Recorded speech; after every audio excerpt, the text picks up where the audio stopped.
Saturday morning, I wake up, I go to work, everything's great. By Saturday afternoon, I feel something weird. My tongue, underneath my tongue is swollen. Like, whatever. And then, I felt something underneath my neck, so I was like, what the hell? So I poked at it. Immediately, it grew. Bam! So I was like, what the hell is this? Okay, well, maybe I got like a clogged duct or spit duct or whatever you call those things, lymph node. So I'm like, all right, cool. It'll go away. And I go home that day. And it doesn't go away. It just gets bigger. It gets so big that my daughter looks at me and she says, Dad, you look like the guy from Family Guy. You look like the dad from Family Guy. That's what she says to me. So I'm like, oh my God, I gotta get this checked out. So I said, I'll give it till Sunday. And then I'll decide at that point if I need to go to the dentist or the doctors or something.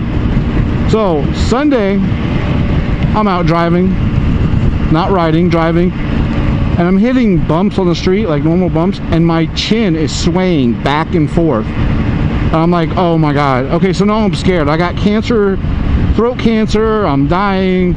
So I'm like, that's what it takes for me to show up at the doctors. So I go to a doctor's, and which was pretty easy. They saw me right away.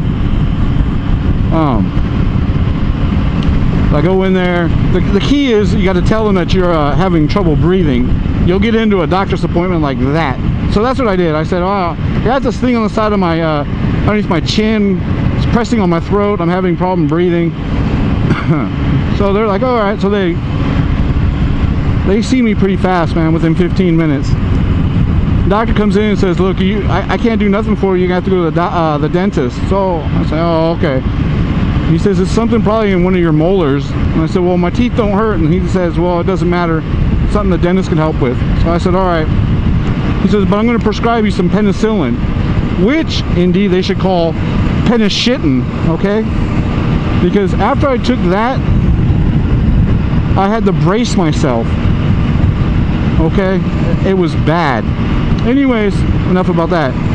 So I'm taking the penicillin, and I mean, Monday comes around. I said, well, okay, well, I better go to the dentist.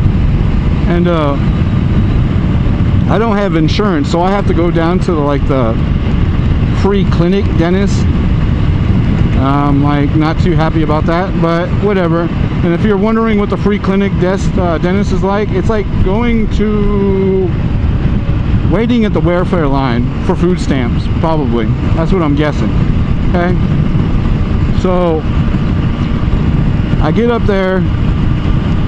There's people up there coughing and just spitting and talking all kinds of different languages, screaming. There's kids jumping on me, and the parents aren't doing nothing about the kids that are jumping on me and stuff, and I'm just like in my own little world playing Candy Crush, whatever.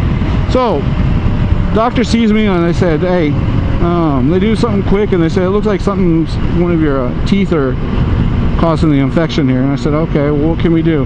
Well, we can't do nothing, you have to come back tomorrow. So I said, all right. So I think I'm already dying, but anyways, so I make an appointment, skip work, 2 days worth of work. Haven't heard the end of that.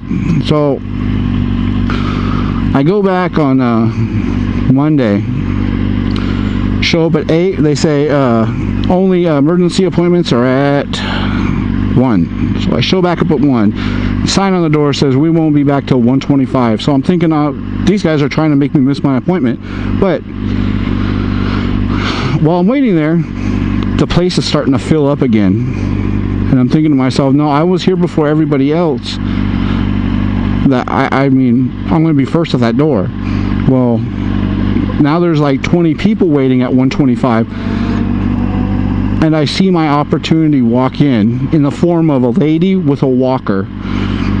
So she walks in, shaking, and she's pushing her little cart and walking, and pushing her cart and walking. And I said, oh, because I didn't want to rush to the door right away and think that, you know, have other people look down on me for that. So I said, oh, here we go, perfect opportunity. So I said to myself, you better get up and offer that lady a nice chair for her. So I stand up and say, miss, you could have this chair. And she says, oh, thank you very much, which gave me the opportunity to actually stand up and crowd the dentist door.